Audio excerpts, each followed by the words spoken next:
Analysts estimate that over half of the world's nearly 1 billion surveillance cameras are in China.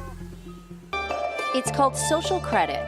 The Chinese government officially announced the plan to build up a nationally coordinated social credit system in 2014. In 2015, Alibaba subsidiary Ant Financial launched Sesame Credit, a private credit system. A score in the 700s is considered good. Around the 500 mark is not. It's a mechanism pushes you to become a better citizen, to build on the trust, especially on the Chinese market. Because you're not going to be punished if you haven't done anything wrong. A good score brings benefits, but people with low scores lose rights. The cinema names and shames people considered untrustworthy, plastering their details, even their addresses, across big screens. Hai generasi yang harus literasi. Di sini gue mau bahas sebuah isu yang ada di Cina lagi ya, yaitu tentang sistem social credit scoringnya. Jadi di Cina itu sebenarnya udah diterapin sistem skor social credit ini yang berlaku buat setiap individual di Cina. Sistemnya ini cara kerjanya gampang aja ya. Pokoknya kalau melakukan hal yang positif itu bakal dapat poin, tapi kalau melakukan hal yang negatif itu poinnya bakal dikurangin. Jadi setiap pribadi di Cina itu ada skornya yang bakal nentuin seberapa besar akses atau privilege yang bisa mereka terima dari negaranya. Semakin besar poinnya, tentunya yang berarti udah jadi model citizen banget ya, itu bakal makin gampang hidupnya. Tapi yang poinnya kecil, itu hidupnya bakal jadi susah banget, apalagi semua sekarang udah era digital yang ngebuat semua aksesnya itu bakalan diblok bagi orang ini. You, who is among a tiny minority of people who have dared to criticize the system. He recently tried to book a flight but was told he couldn't because he was on the list of untrustworthy people. I worry because I think many people like me will be deprived of individual freedoms. Dan ini nanti gue bakal jelasin lebih detail di dalam video. Kalau ngelihat dari sudut pandang demokrasi, pasti social credit scoring system ini dinilai kayak jadi hal yang membatasi kebebasan manusia ya. Apalagi cara kerja dari social credit system ini, itu dengan cara memantau semua gerak-gerik dari para warganya. Mulai dari lewat CCTV di mana-mana, sampai ke para warganya juga, itu juga bisa jadi mata-mata. Soalnya warga yang ngelaporin tingkah laku negatif dari warga lainnya, itu dia yang bakalan dapat poin positif di social creditnya. Sedangkan yang dilaporin itu, ya kalau beneran terbukti ngejelek-jelekin pemerintahnya misalnya, ya bakal dikurangin poinnya. The state will go over every detail of a person's life with a fine-tooth comb. Their financial situation, spending habits, career, even behavior on social media. Criticizing the government online or displaying outward signs of wealth is a no-no. Jadi ini yang kelihatannya jadi terbatas banget gerakannya gitu. Kayak hidup jadi nggak bebas aja. Plus social credit scoring ini dipandang kayak jadi sebuah definisi standar untuk menjadi seorang warga negara yang baik, itu tuh harus bertingkah laku seperti apa. Cuma kalau dilihat dari perspektif lainnya, tentunya pemerintah Cina yang melakukan ini pun juga punya alasan ya. Dan di sini gue bakal bahas tentang gimana cara kerja social credit system ini, terus juga bahayanya apa kalau dapat nilai skor yang rendah, sama ada beberapa poin-poin juga yang gue bakal bahas di dalam video ini. Jadi gue harap kalian nonton video ini sampai habis supaya kalian benar-benar tahu perspektifnya seperti apa. Langsung aja let's take a closer look.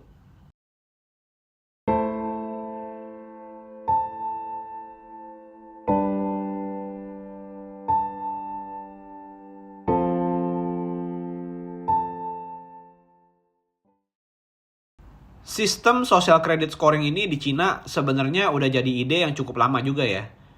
Sebagai background, sebenarnya proposal tentang sistem social credit scoring ini udah diajuin di bulan Juni 2014, yang tujuannya katanya itu untuk meningkatkan kualitas hidup dari semua warga di Cina, dan bakalan ngebuat masyarakatnya lebih harmonis dan lebih aman. Yang sebenarnya itu masuk akal ya argumennya. Karena kalau kita ngelihat negara Cina, yaitu dengan populasi kedua terbesar di dunia, yang angkanya tuh ada di sekitar 1,4 miliar jiwa per data dari Worldometer di tahun 2025, itu pemerintahnya pasti kewalahan ya untuk ngatur orang-orang sebanyak ini. Kalau dibandingin secara mikro aja deh, kayak ngebuat tugas kuliah misalnya, lebih gampang ngontrol kerjaan dari tim kecil yang isinya cuma 3 orang doang, atau tim yang lebih besar yang isinya ada 10 orang.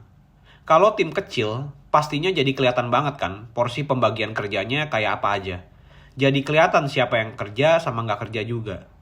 Tapi kalau udah 10 orang, pasti ada aja orang-orang yang nggak terlalu dapat porsi kerja yang sesuai, atau ada aja yang cuma nebeng nama doang, padahal nggak kerja apa-apa.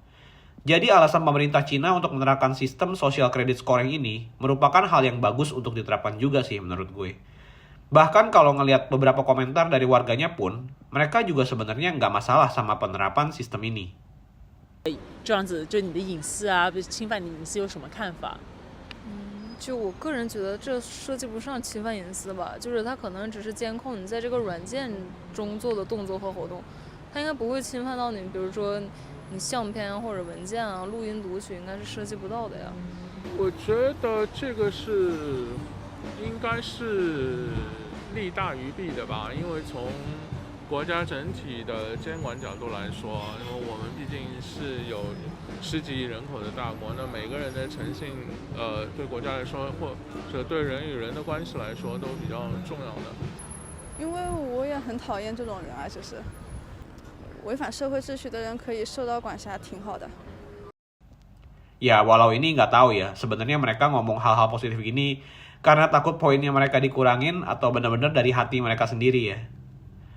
Cuma yang jadi masalah kalau dilihat dari kacamata negara barat atau media-media barat, itu pasti di privacy control dari semua warganya. Untuk dapetin nilai skor kredit dari tiap warganya ini, pemerintah harus memantau semua gerak-gerik warganya pakai CCTV. Dan nggak cuma CCTV aja, tapi setiap sosial media juga di-track, jadi perilaku postingan-postingan apa aja yang dilakuin sama warganya, itu bakal dinilai juga. Apakah ini hal yang positif buat negara, atau ini dinilai ngejelek-jelekin negara. Ya walau nggak separah itu juga sih, sampai benar-benar negara tuh bisa ngelihat semua isi chatnya dari tiap warganya juga. Setidaknya mereka masih punya kebebasan privasi soal itulah. Tapi kalau dari perilaku yang bisa terlihat kayak postingan di sosmed, itu yang bakal di-track sama government. Dan gak cuma CCTV sama sosial medianya aja ya, tapi semua warganya juga bisa aja jadi mata-mata buat negara juga. Karena mereka bisa dapat poin plus di social credit mereka kalau ngelaporin warga lain yang ngelakuin hal negatif. Ini yang jadinya ngebuat gerak-gerik seseorang individual tuh jadi makin terbatas. Ya mungkin aja bisa aja kalau si A lagi kesel sama si B, ya akhirnya si A ini jadi milihnya tuh nyari-nyari kesalahan si B ya buat laporin ke pemerintah. Dan ini jadinya nggak sehat. 可以了。And then there's Joanne. She's an information collector, a paid enforcer who walks around and writes down deeds about her neighbors. Like the man who carried a drunk person home. Things like this are good deeds, she said. But the farmer overheard swearing and being rude, yeah, bad deeds. Her quota is 10 a month. She likes the work, thinks the city's better for it. The thing about the social credit system is that there isn't one single system, not yet. Different places have different rules. Karena ini jadinya malah jadi kompetisi untuk saling menjatuhkan. Ini yang jadi definisi tipe negara yang Orwellian. Dimana kalau dari bukunya George Orwell yang berjudul 1984, itu sama persis kejadiannya sama pemerintah Cina saat ini. Semua gerak-gerik warganya dikontrol sama Big Brother, yaitu sebuah sosok yang otoriter yang bisa ngontrol semua gerak-gerik warganya. Dan kalau tindakan warganya itu nggak sesuai sama otoritasnya, warga ini bakal kena hukuman.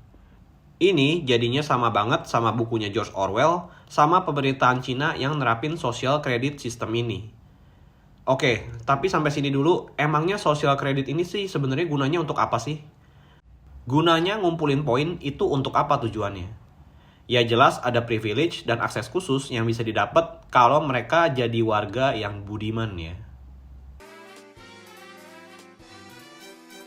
Yes, it says 700 Sesame credit. I can go with this car without leaving deposit. Otherwise, I should pay 700 yuan. Oke, sekarang kita masuk ke cara kerja dari social credit scoring ini. Skor-skornya kayak gimana aja dan apa aja. The government basically divvied out 1,000 points to its citizens. So you can either go above 1,000 or you can go below 1,000. So people are rated based on their credit worthiness, right? So they have this tier system, a caste system, basically, that puts people really high up or really low. The highest tier is called AAA. Of course, that is the best. It is called model of credit worthiness. The second tier is called AA, or exceptional creditworthiness. Anyway, the next level is the A creditworthiness, and this one comes in 3 different flavors. You get A+, A, and A-. You get priority in school enrollment and other social assistance. So this is scary. This is a few Chinese social programs that they actually have.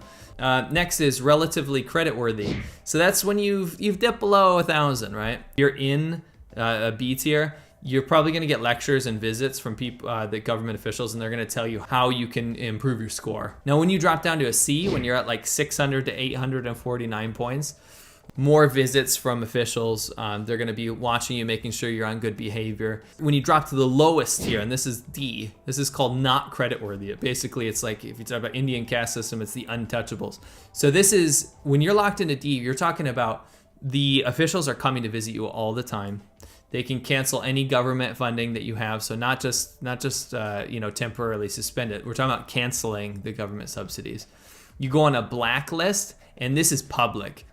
They can revoke all of your titles. So if you had a PhD or scientific discoveries, you'll have that erased, right? You can't get a loan, and you can actually lose your job over this. So if it's tied to what happened, like what you did to be untrustworthy according to the government, they can actually completely get rid of your qualifications and actually strip away your job. Semua skor ini punya privilege-nya masing-masing dan punya dampak negatifnya masing-masing ya. Yang gile-gile juga pastinya. Kalau skornya yang AAA itu bisa diutamain kalau lagi sakit, jadi akses rumah sakit pun juga dapat yang terbaik juga. Terus itu juga didahuluin, diprioritasin juga pastinya. Kalau skornya yang A biasa, itu masih dapat akses ke sekolah yang lebih bagus. Seperti yang gue jelasin di video-video sebelumnya, kalau di Cina itu yang namanya edukasi, mulai dari sekolah sama universitasnya itu penting banget ya di sana. Karena efeknya kalau mereka lulus dari universitas yang ternama, artinya mereka punya nilai jual yang lebih tinggi untuk mendapatkan pekerjaan yang lebih bagus juga. Nah, kalau balik lagi ngomongin social credit scoring-nya, kalau udah turun ke levelnya yang B, itu udah bakal dapat kunjungan-kunjungan dari pejabat pemerintahannya. Dan bakal dikasih edukasi tentang gimana caranya buat ningkatin skor social creditnya supaya bisa di level A. Kalau udah turun lagi ke level C, itu monitoringnya bakal lebih ketat lagi dan bakal kena flag. Selain itu, akses-aksesnya juga bakal lebih dibatasin lagi. Ada yang bakal lebih susah buat beli tiket kereta atau tiket pesawat. Dan karena di Cina juga udah kebanyakan pakai uang digital juga, kayak Alipay atau WeChat, itu bakal lebih susah lagi pakai aplikasi-aplikasi itu. Ada akses yang dibatasin. According to Aiden's research, 92% of consumers in China now use the QR code-driven digital wallets Alipay or WeChat Pay. Apalagi kalau udah jatuh ke level yang paling bawah, yaitu level D. Karena kalau udah level D, itu jatuhnya udah kena blacklist ya. Informasi pribadi si warga ini pun itu bakal dibuka juga untuk publik supaya tanda kutip dipermalukan lah ya. Jadi buat yang skornya udah di level D, semua akses mereka juga bakal dibatasin banget juga. Udah nggak bisa lagi tuh yang namanya beli tiket pesawat atau kereta. Mereka bakalan kena travel ban. Sekolah anak juga nggak bisa ke sekolah swasta atau sekolah yang ternama gitu ya, boro-boro. Terus alat-alat pembayaran kayak WeChat atau Alipay itu juga nggak bisa dipakai. Jadi hidupnya bakalan susah banget gitu, kayak diasingkan dari masyarakat. Nah, tapi dari skor-skor itu semua yang gue jelasin sebelumnya itu sebenarnya social credit scoring ini di Cina tuh sebenarnya penerapannya masih nggak sepenuhnya dilakukan.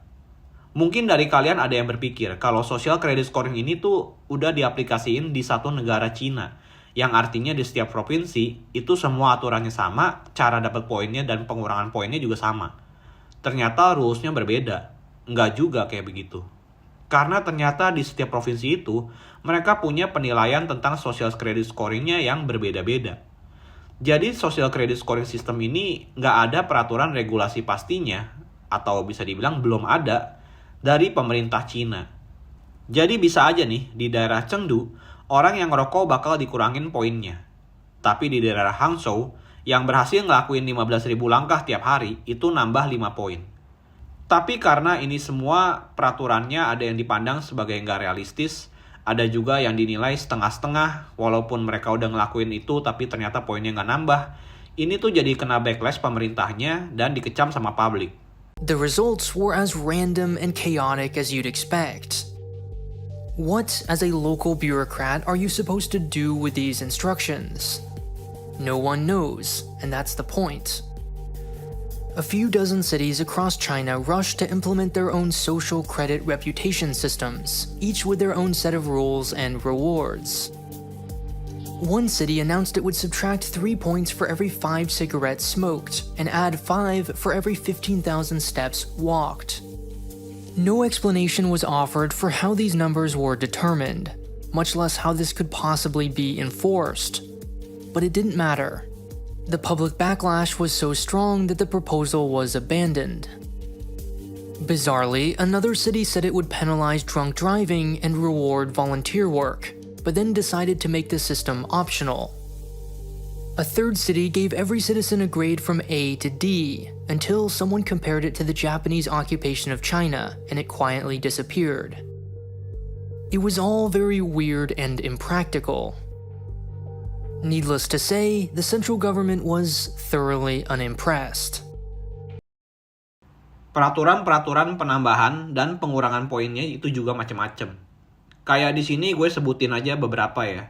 Kayak misalnya penambahan-penambahan poin itu bisa terjadi kalau orang ini melakukan donor darah misalnya. Atau hal-hal kecil kayak ngebantu orang tua nyeberangin jalan atau ngelakuin kerja sukarela.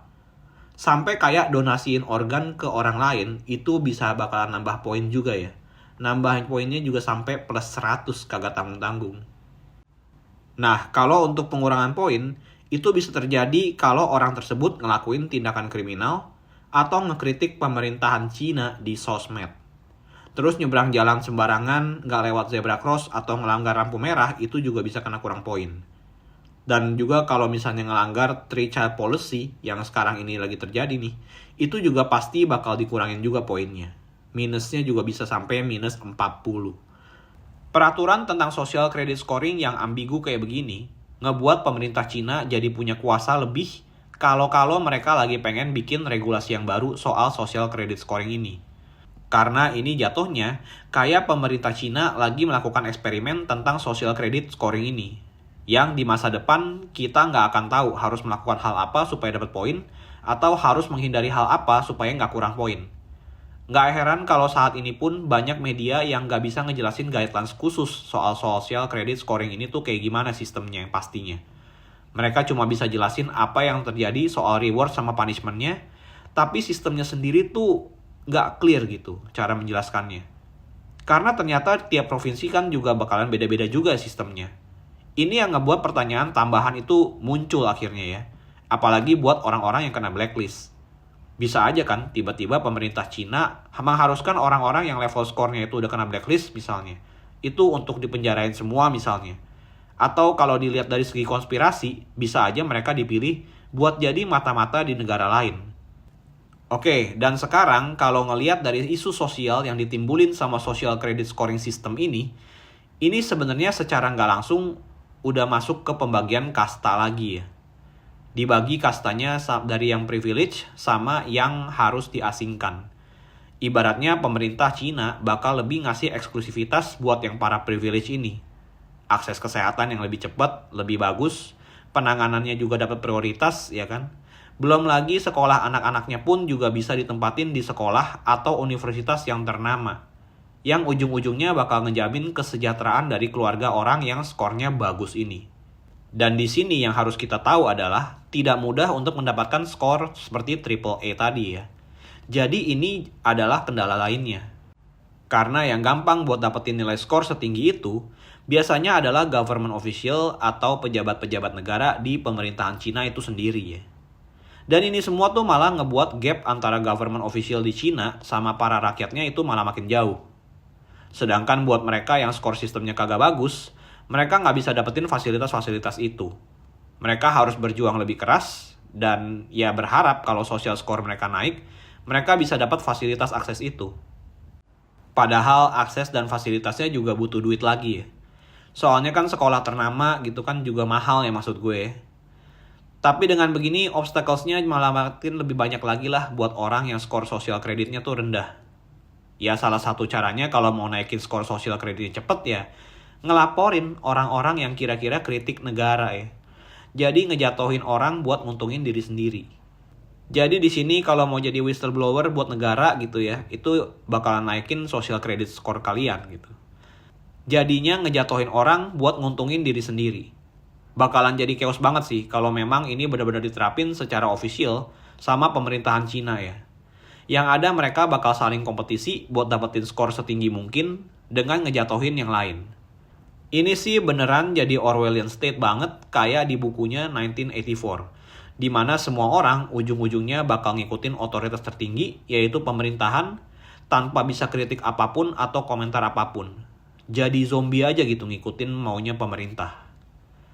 Tapi terlepas dari semua hal itu, social credit scoring ini adalah bentuk cara terbaik sebagai upaya pemerintah Cina untuk mengontrol para warganya yang banyak itu ya. Karena memang kalau dipikir secara logika, memang wajar aja sih ini dilakukan. Karena penduduk di Cina itu banyak banget, dan kalau nggak ada peraturan yang tegas dan ketat seperti ini negara tuh bisa jadi kayak India yang tingkat kejahatannya lebih tinggi daripada di Cina. Tapi bagaimana menurut kalian sendiri tentang permasalahan social credit scoring system ini di Cina? Apakah kalian setuju atau enggak tentang hal ini?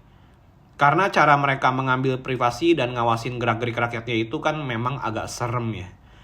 Ya tapi silakan berdiskusi di kolom komentar ya. Jangan lupa like, share, dan subscribe. Dan semoga video ini memberikan value yang baru buat kalian ya. Be critical and stay critical.